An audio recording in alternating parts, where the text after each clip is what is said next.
मृत्यु में कोई सुख नहीं होता, न मृत्यु सुख रूप है न मृत्यु दुख रूप है। ये जो सुख रूप है वो अहंकृत जीवन है, जो दुख रूप है वो अहंकृत जीवन है। हमारे अहंकार में ही सुख और दुख का भास होता है, जो हमारी झूठी में खड़ी है वही मन बन करके तहलका मचा रही जगत में। इसलिए सतगुरुदेव भगवान एक वाक्य बोलते थे, विचार करके देख लो प्राणी जगत बना है मन से। तो बताते थे गुरुदेव के गुरुदेव क्या कहते थे, वो कहते थे कि तुम कहते हो कि विचार करके देख लो जगत बना है मन से, तो वो कहते थे और विचार करके देखो मन बना है हमसे हमसे हमसे। अगर हम न होते तो दुनिया के झंझट झमेले ही ना होते। सही है। तो हमें इस हम पर विचार करना है। हु एम आई, मैं कौन हूँ, मैं कौन हूँ, मैं कौन हूँ। पूछो ये अपने आप से, उत्तर मिलेगा आपको अपने में अपने आप से। हम कभी अपने से नहीं पूछते। यहाँ खूब आप इस पर चिंतन करना। हम जब भी पूछते हैं दूसरों से पूछते हैं, दूसरों से पूछ करके तुम अपना पता लगाने की कोशिश में हो। अब देखो दूसरा जो है वो मायाकृत है,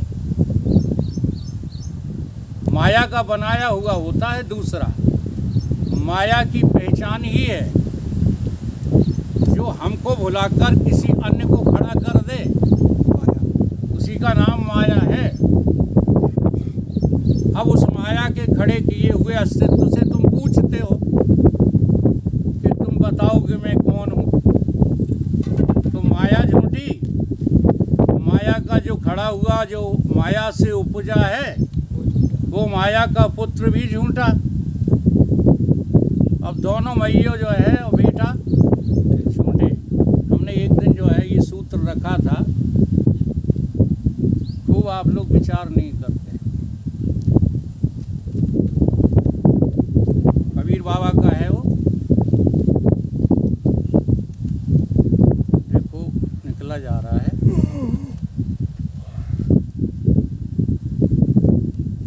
उड़ गया। पति मरे तो पिता मिले, थोड़ा सा याद है। ऐसा कुछ है, सुता रही घमरा, सुता रही घमरा।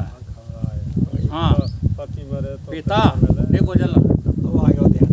पति पिता की गोद में, पति पिता की गोद में, वो सुता रही अकुला है।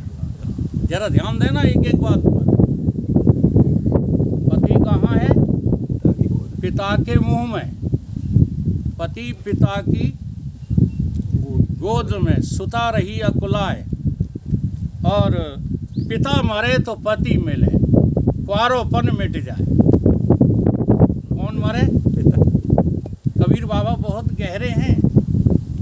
अब यहाँ देखो पिता कौन है। हम कहते हैं जगत पिता ईश्वर है, ठीक है। जगत पिता ईश्वर केवल ज्ञानी के लिए है। अज्ञानी जो चिल्लाते रहते हैं ना, हाँ, वो तो जो है वैसे ही अंधर भसोटा जो है चिल्लाते रहते हैं। सही है। नहीं तो पिता कौन है? जगत पिता कौन है? अज्ञान। जगत असल में मन से नहीं बना, मन जिससे बना है। किससे बना है मन? मन बना है हमसे। जब गुरुदेव ने ये कहा तो हमने गुणा भाग नहीं लगा पाया और हम क्या समझने लगे कि आत्मा से ही जगत पैदा हुआ है। असल में शुद्ध चेतन से न कुछ बनता है न उसमें कभी कोई कुछ होता है, न उसमें कभी कोई प्रवेश करता है। ये बड़ी भूल है। आत्मा के अज्ञान से मन बना है। जब आत्मा का हमें पता नहीं, अच्छा आत्मा का पता नहीं, तो इसका अर्थ क्या निकला? नींद में हम कहते हैं कि आज हम ऐसे सोए, सारी रात का पता नहीं चला। तो पता नहीं चलने का नाम क्या है? पता न चलने का नाम ही है आत्मा का अज्ञान। समझ में आ रही बात? तो नींद में हम हैं तो, लेकिन अज्ञात हैं।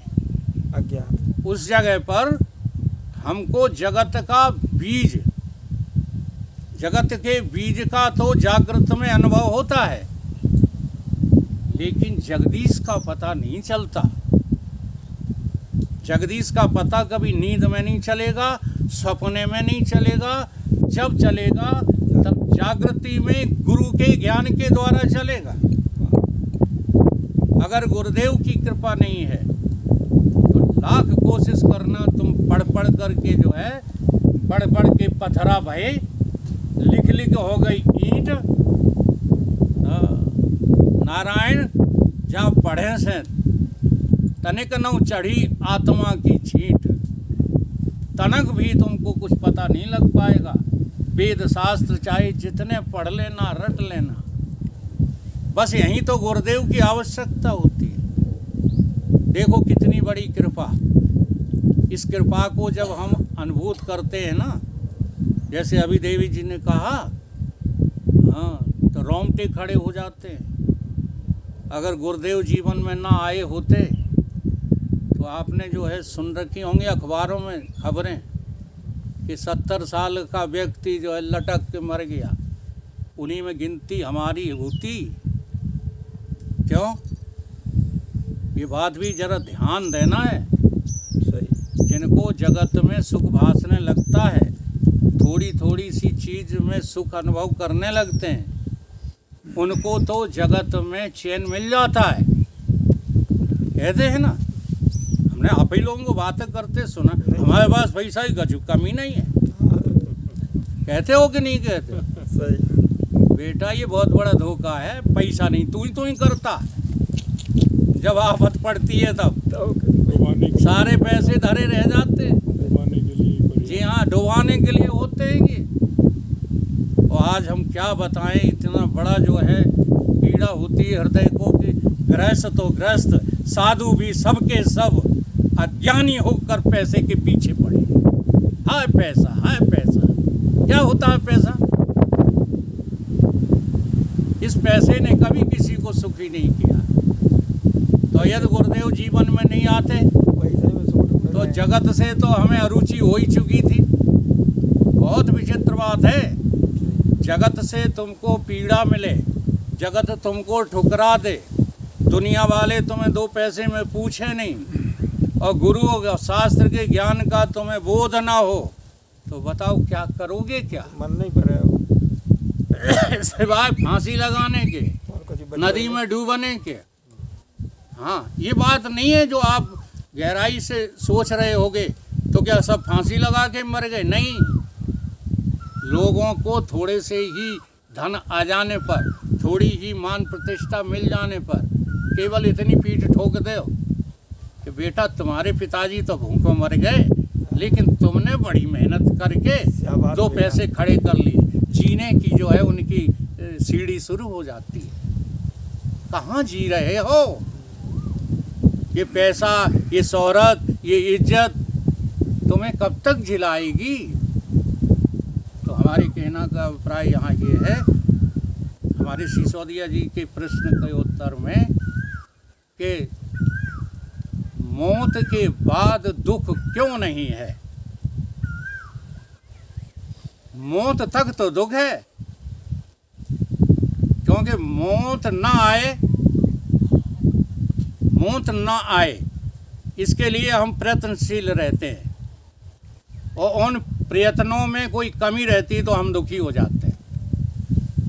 जैसे कोई आदमी बीमार है और इलाज कराने के लिए, उपचार के लिए पैसे नहीं है दुखी हो रहा है। तो वो दुखी हो रहा है। हो रहा है कि नहीं? मौत में दुख नहीं है, मौत में कोई सुख नहीं है। मृत्यु तो एक ऐसा अंधा उपचार है कि जिससे सारे सुख दुख दूर नहीं होते, वो नवीन बन के फिर तुम्हारे जीवन में आएंगे। थोड़ी देर के लिए उनका अभाव हो जाता है।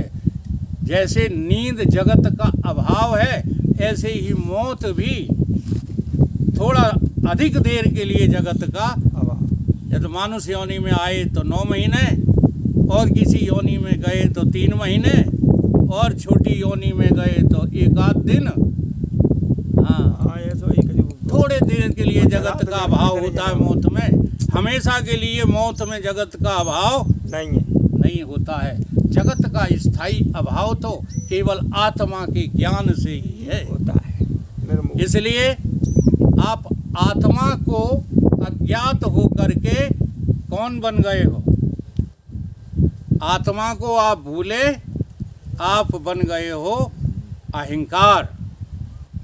आप बन गए हो मन बुद्धि चित्त अहंकार में दर्पित हो गए हो, अर्थात अपने दर्पण में प्रवेश कर गए हो आप और जीव हो गए। आत्मा को भूल करके मैं हुआ जीव। अब जीव हुआ, आत्मा का पता नहीं, आत्मा अज्ञात तो भटकने लगे। और जब जीव पने को भूल गए तो तुम देह हो गए। ध्यान दो इस बात पे। जो 24 घंटे आज कमाई में लगे हुए हैं, देह के सिवा चाहे बचपन हो, चाहे युवा हो, चाहे वृद्ध हो, ये कोई बात मायने नहीं रखती हैं। भगवान के पथ पर ध्रुव बच्चा था, फिर भी भगवान को खोज लिया। सही। प्रहलाद बच्चा था, भगवान जनक जी युवा थे, फिर भी भगवान को खोज लिया। और तमाम ऋषि मुनि वृद्ध थे। ये बचपन, जवानी और बुढ़ापा आत्मा के ज्ञान की शर्त नहीं है। कोई संबंध नहीं। जब जागो तब हुआ सवेरा। ये नहीं कहा जाता है कि संसार में तुम भूखों मरने लगो आत्मज्ञान के बहाने, ये नहीं कहा जाता। लेकिन आत्मा को जाने बिना तुम कितना भी कमा लेना, सुखी नहीं। तुम कितना भी संसार की मान प्रतिष्ठा बड़ाई प्राप्त कर लेना, वो 2 कौड़ी का नहीं है। इसलिए आत्मा अज्ञात तो तुम जीव हो गए, और जीव अज्ञात हुआ तो तुम देह हो गए। और देह अभिमान के कारण ही हम इस दुनिया में भटक रहे हैं। सुख दुख हमारे जीवन में आ गए हैं। अब सुख दुखों के लफड़ों से, सुख दुख के झंझटों से यदि बचना है तो जो सिसोदिया जी कह रहे हैं, हाँ, मुर्दे जा रहे थे तो एक मस्त राम बोले उन्हीं मुर्दों में से, मुर्दों को संकेत करते हुए। जरा पानी ले लेना बेटा। पानी ले ले। कि मस्त राम मुर्दों से बोले, अरे मुर्दों कुछ बतलाओगे? मस्त राम मुर्दों से बोले। मुर्दों से बोले, ये संसार क्या है? मुर्दों का बाजार। बाजार है। यहाँ चलते फिरते सब मुर्दे घूम रहे हैं। तो मस्त राम मुर्दों से बोले, अरे मुर्दों कुछ बतलाओगे? तो मुर्दों में से एक मुर्दा बोला कि यार मर जा, तू सुख पाओगे। तू मर के तो देख। तो जिस मरने की बात सिसोदिया जी ने पूछी है, वो कैसे मरना है? कारण शरीर को मारना है। कारण शरीर को मारे बिना अगर आप मरते रहे, तो जन्मते रहे, तो जियत मत रहोगे। तो ये जन्मने मरने का धर्म स्थूल शरीर का तुमने अपना रखा है। सूक्ष्म जगत में वो कभी छूटेगा नहीं। अगर मरने जीने से मुक्त होना है तो अपने कारण शरीर का अंत करो। वो कारण शरीर है आत्मा का अज्ञान। आत्मा का अज्ञान रहेगा तब तक सुख दुख और जन्म मरण हमारा कभी भी पीछा नहीं छोड़ सकते हैं। तो हमारे गुरुदेव का यही संदेश था। देखो कितनी जो है अहेतु की कृपा उनकी हुई। ये तब की बात है जब हमने गुरुदेव से दीक्षा भी नहीं ली थी। बालक थे हम। इस शरीर से ज़्यादा 15 वर्ष की उम्र रही होगी। गुरुदेव का कमंडल लेकर उन्हें शौच के लिए लिवा जाते थे। छोले के जो है वृक्ष खड़े थे उस तरफ। छोलियाना बोलते छोलियाना बोलते हैं। साधु अच्छे लगता है मतलब हाँ, ये। साधु तो जो है संस्कार माता पिता के दिए हुए थे। अच्छे लगता है। और महापुरुष सिसोदिया जी के घर में, हमारे घर में और भी तमाम घर थे। सही। जहाँ जहाँ स्वामी जी के चरण पड़े वहाँ साधुओं के संस्कार पड़ गए। वो भी महापुरुष से कम तो हाँ। माता पिता भी इनके बहुत महापुरुष। तो वो संस्कार पड़े हुए थे, साधुओं की सेवा में लगे रहते थे। तो स्वामी जी चले गए शौच। हम अकेले बैठे बैठे सोचने लगे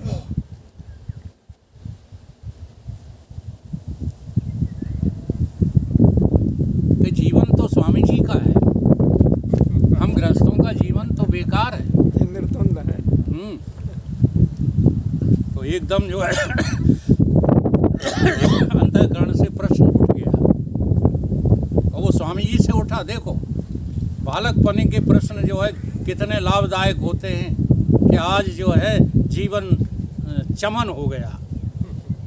मानो चाहे न मानो, सही। हमें बड़े बड़े योद्धा छछूंदर लगते हैं, बास आती है उनमें। हाँ सही है। जगत में जो अपने को योद्धा मानते हैं उनके अंदर से बास आ रही है, चाहे वो साधु के भेष में हो चाहे गृहस्थ के भेष में हो, जो जगत में ही पूरी बुद्धि लगाए पड़े हैं। हमारे महाराज जी कहते थे छछूंदर से ज़्यादा उनकी ज़िंदगी नहीं है। सांप छछूंदर कुत्ता बिल्ली, हाँ बार बार जन्म मरण लेते लेते जन्म अनेकों हुए तुम्हारे वृथा समय होते खोते खोते।